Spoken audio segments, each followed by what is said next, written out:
Hello मेरे प्यारे बच्चों, कैसे हैं आप सब। उम्मीद करते हैं आप सब बहुत अच्छे होंगे और बहुत अच्छे ढंग से आपकी पढ़ाई चल रही होगी। तो स्वागत करते हैं आपका एक बार फिर से आपके अपने चैनल पे, जिसका नाम है learn and practice with Rohit. ठीक है, तो मैं बना हूं आपके साथ आपके सिलेबस को पूरा प्रिपेयर कराने के लिए, एक एक क्वेश्चन को समझाने के लिए, बेसिक फंडामेंटल्स के साथ में।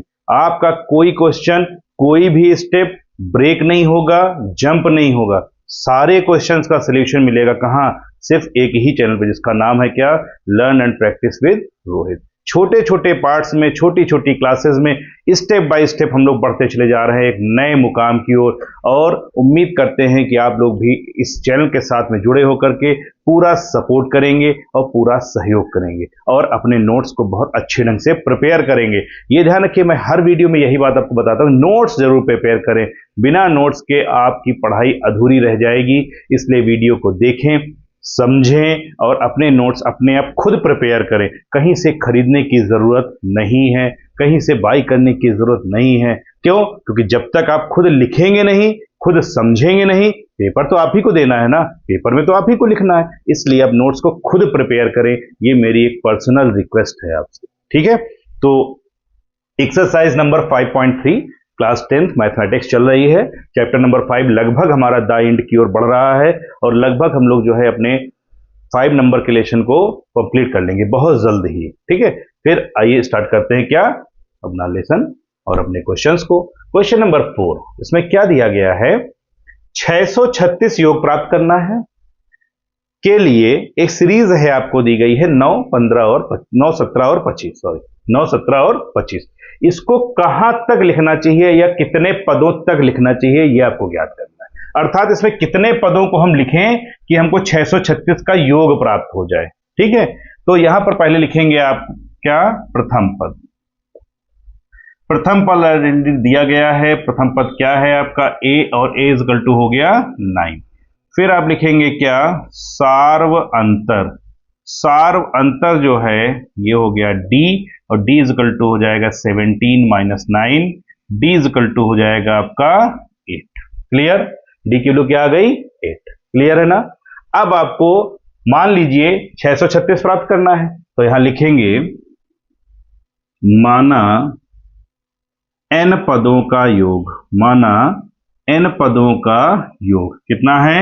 636। इसका मतलब ये हो गया कि Sn इक्वल टू हो गया आपका 636। Sn का फार्मूला आप अप्लाई कर दीजिए, ये हो जाएगा n/2 bracket 2a plus n minus 1 into d equal to 636। Clear? n की वैल्यू फाइंड करनी है, n को ऐसे ही रखेंगे, अपान में 2 हो गया।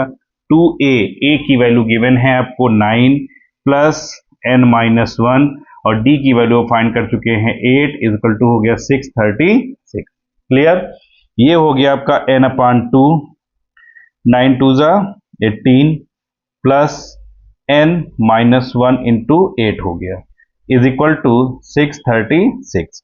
अब चाहें तो आप ऊपर से 2 कॉमन ले सकते हैं, तो जब 2 कॉमन लेंगे तो ये हो जाएगा n/2 इंटू 2, ये आपका हो जाएगा 9 plus n minus 1 into 4 is equal to 636। 2 से 2 कैंसिल आउट।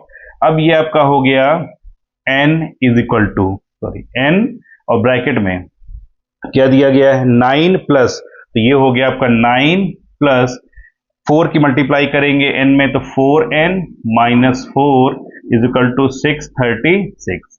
n ये आपका हो जाएगा 9 से 5 को जब माइनस करेंगे तो आएगा आपका, 9 से 4 को माइनस करेंगे तो आएगा 5, और प्लस आपका हो गया 4n इज इक्वल टू 636। ये आपका हो जाएगा 5n plus 4n square is equal to 636।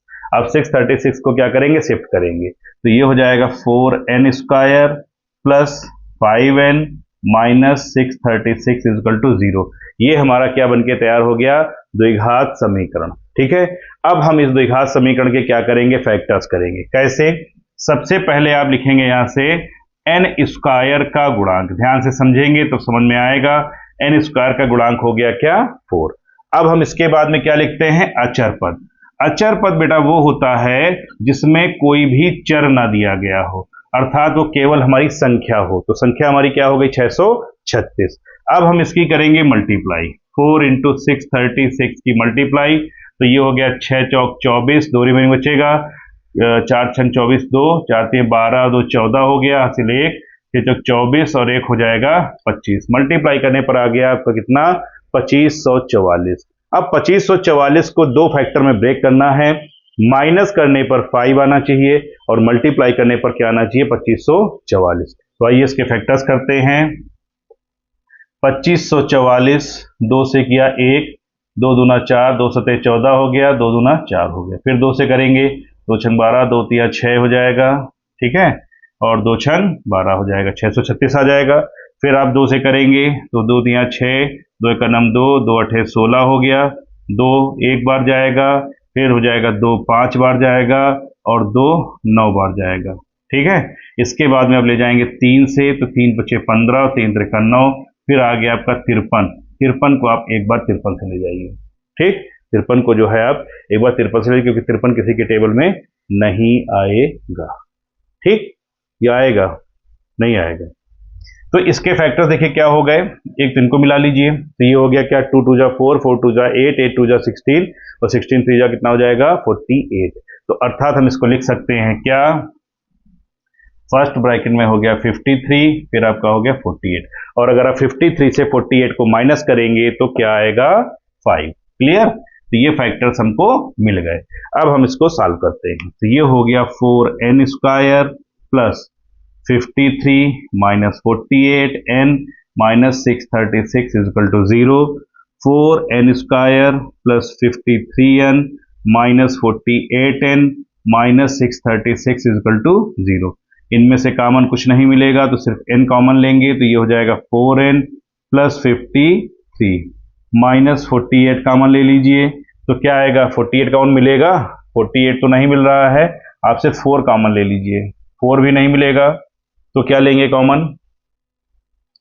हाँ, अगर 4 कॉमन नहीं मिलेगा तो कॉमन क्या मिलेगा, यहां से आप ले लीजिए 12 कॉमन ले लीजिए, तो ये हो जाएगा 12 चौको 48, तो 4n हो गया, माइनस अगर कॉमन है तो ये प्लस हो जाएगा, 12 पंचे 60 और 12 तिया 36 बराबर 0, यानी कि ये हो गया क्या, 4n प्लस 53 और n minus 12 is equal to 0, 4n plus 53 is equal to 0 जब करेंगे आप तो यहां से क्या होगा, 4n इजकल टू 53 या n इजकल टू आ जाएगा 53/4 माइनस का, ठीक है। तो ये हमारा क्या हो जाएगा, अमान्य हो जाएगा, क्योंकि ये एक हमारा नेचुरल नंबर नहीं आएगा। हम क्या लिखेंगे, जब n माइनस 12 इजकल टू 0 तो n इजकल टू क्या आ जाएगा 12, यही आपकी वैल्यू हो गई कि हमको जो है n का मान कितना लेना पड़ेगा 12, अर्थात AP के 12 पदों को जब आप जोड़ेंगे तो मान कितना आ जाएगा 636। ये क्वेश्चन नंबर था आपका 4th, इसको आप नोट डाउन करेंगे, फिर आपको बताते हैं क्वेश्चन नंबर 5। क्वेश्चन नंबर 5 में कह रहा है कि किसी AP का जो प्रथम पद है वो दिया गया है A, अंतिम पद दिया गया है 45 और उनका जो योग दिया गया है वो 400 है। पदों की संख्या ज्ञात करनी है और आपको क्या ज्ञात करना है, सारवंतर ज्ञात करना है।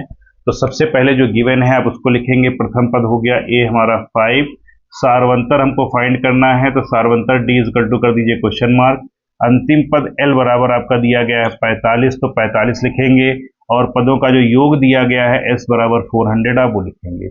और क्या फाइंड करना था, पदों की संख्या भी फाइंड करनी है, तो n इजकल टू हो जाएगा क्वेश्चन मार्क। क्लियर। सबसे पहले आप फार्मूला अप्लाई करेंगे, क्या, S n is equal to n/2 bracket में a प्लस l होता है। एस एन की वैल्यू आपको ऑलरेडी गिवन है 400, n की वैल्यू फाइंड करनी है, अपान में 2 हो गया, a की वैल्यू 5 प्लस l की वैल्यू हो गई 45, तो ये आपका हो गया 400 n/2, 45 का 5 में ऐड करेंगे तो हो जाएगा 50, ठीक है, 0 0 कैंसिल, 5 8 जा हो जाएगा, तो 8 इजकल टू हो गया क्या, 8 n/2, और जब यहां से n की वैल्यू फाइंड करेंगे तो 8 इंटू 2 आ जाएगा, ये क्या हो जाएगा आपका 16, यानी कि n की वैल्यू जो थी वो क्या आ गई 16 आ गई। फिर आपने फार्मूला एक पढ़ रखा है क्या, an is equal to a plus n minus 1 into D, तो an का मतलब होता है nवां पद और nवां पद मतलब होता है अंतिम पद, तो अंतिम पद क्या दिया गया है यहाँ पर आपको हो गया 45, ठीक है, बराबर a की वैल्यू हो गई आपकी 5 प्लस n आप फाइंड कर चुके हैं 16 माइनस 1 इंटू डी, तो ये हो जाएगा 45 माइनस 5 बराबर हो जाएगा 15D के। ठीक है, 45 से 5 को माइनस करेंगे 40 बराबर हो जाएगा 15D, या D बराबर आ जाएगा आपका 40/15, 5 3 15, 5 8 40, तो कितना आ गया 8/3, किसका मान आ गया D का। Question number 5। क्वेश्चन नंबर 6 में आपको दे रखा है ऑलरेडी पहले से कि किसी एपी के प्रथम पद और अंतिम पद आपको दिए गए हैं, क्या 17 और 350 है। सारवंतर उनका 9 दिया गया है, तो कह रहा है इसमें से कितने पद हैं और कितने का योग कितना होगा। तो सबसे पहले प्रथम पद आप लिखेंगे a बराबर 17, l बराबर 350 और d बराबर आपको 9 दे रखा है। पदों की संख्या n आपसे पूछा गया है और sn की भी वैल्यू आपसे पूछी गई है। तो क्या लिखेंगे, यहां से फार्मूला अप्लाई करते हैं हम लोग, क्या l is equal to a plus n minus 1 into d. L की वैल्यू आपको गिवन है, तो ये हो गया 350, a की वैल्यू भी गिवन है 17 plus n minus 1 into D की वैल्यू भी गिवन है, क्या हो गई 9। तो ये हो जाएगा आपका क्या 350 माइनस 17 बराबर n माइनस 1 इंटू 9, माइनस करेंगे तो ये आ जाएगा 333 is equal to n minus 1 into 9 से इसको जो है कैंसिल कर दीजिए। ठीक है, कैंसिल करने पर आपका क्या आ जाएगा 37। ठीक, ये हो जाएगा 37 इजिकल टू n माइनस 1 और n इजिकल टू हो जाएगा 37 प्लस 1, n इजिकल टू क्या आ गया आपका 38, यानी ये क्या हो गई आपकी पदों की संख्या। अब आपको क्या फाइंड करना है S n is equal to formula n/2 bracket में a प्लस l। क्लियर, अब इसकी वैल्यू पुटअप करेंगे तो S n is equal to n की वैल्यू आपको 38 फाइंड हुई, तो 38/2 a की वैल्यू गिवन है 17 प्लस l इजिकल टू आपको दिया गया है 350। तो एस एन इजिकल टू हो गया 2 से कैंसिल करेंगे तो ये आ जाएगा 19। क्लियर, ऐड करेंगे तो ये हो गया 7 और 5 में 1 को ऐड किया 6 और ये आ जाएगा आपका 3। एस एन इजिकल टू अभी आपका कितना आ गया 19 गुणा 367। इसकी जब आप मल्टीप्लाई करेंगे, मल्टीप्लाई करने पर आपको फाइंड होगा जाकर के 6973। यही आपका क्या हो जाएगा answer. Question number 6। Question number 7 में आपको ऑलरेडी दे रखा गया है कि उस एपी के प्रथम 22 पदों का योग ज्ञात करना है, जिसमें डी बराबर आपको दिया गया है 7 और 22वां पद आपको दे रखा है कितना है 149, यानी 22वां पद आपको दे रखा है। और इसके लिए आप ऑलरेडी पढ़ चुके हैं फार्मूला, क्या A N is equal to A plus N minus 1 into D. तो यहां पर हम ए 22वें पद की बात करेंगे तो ए 22 हो जाएगा, ए प्लस 22 माइनस 1 हो जाएगा इंटू क्या हो जाएगा डी। A22 जो है 22वां पद आपको दे रखा है 149 इजिकल टू ए की वैल्यू जो है आपको क्या करनी है फाइंड करनी है। तो a की वैल्यू क्या हो जाएगी a ही रहेगी, प्लस 22 से घटाएंगे तो हो जाएगा 21 और d की वैल्यू दी गई है आपको 7। 149 इजिकल टू a प्लस 7 1 जा 7 और 7 2 जा हो जाएगा 14। शिफ्ट करेंगे 149 माइनस 147 इजिकल टू a की वैल्यू भैया क्या आ गई 2। एक वैल्यू क्या आ गई 2। अब आपको क्या करना है कि प्रथम 22 पदों का योग ज्ञात करना है, तो इसका मतलब हो गया S n is equal to formula n/2 bracket में 2a plus n minus 1 into d. यहां पर आपका n माइनस 1 इंटू डी। अब इसको सॉल्व करेंगे तो ये हो जाएगा S22 इजिकल टू 22/2 2a की वैल्यू आप ऑलरेडी फाइंड कर चुके हैं, तो ये हो गया 2 प्लस 22 माइनस 1 और डी की वैल्यू हो गई 7। S22 2 से कैंसिल किया तो ये आ जाएगा 11 और जब इसको सॉल्व करेंगे 2 2 जा 4 प्लस 22 से 1 को माइनस किया 21 into 7 is equal to S22 11 4 plus 21 की आप 7 में करेंगे मल्टीप्लाई, तो ये आपका क्या आ जाएगा 147। अभी मल्टीप्लाई की थी हम लोगों ने, तो ये हो गया आपका S22 is equal to 11 into 151 और इसकी मल्टीप्लाई करेंगे तो 11 की जब मल्टीप्लाई करेंगे 151 में तो आंसर आपका आता है 1661। इस तरह से ये क्वेश्चन नंबर हमारा कौन सा सॉल्व हुआ 7। आप इसको नोट डाउन करें, इसको समझें और बहुत जल्द आपके लिए लेकर के आएंगे अगला वीडियो जिसमें हम बात करेंगे क्वेश्चन नंबर 8, 9, 10 और 11। क्लियर, तब तक के लिए बने रहे चैनल के साथ में। Thank you so much.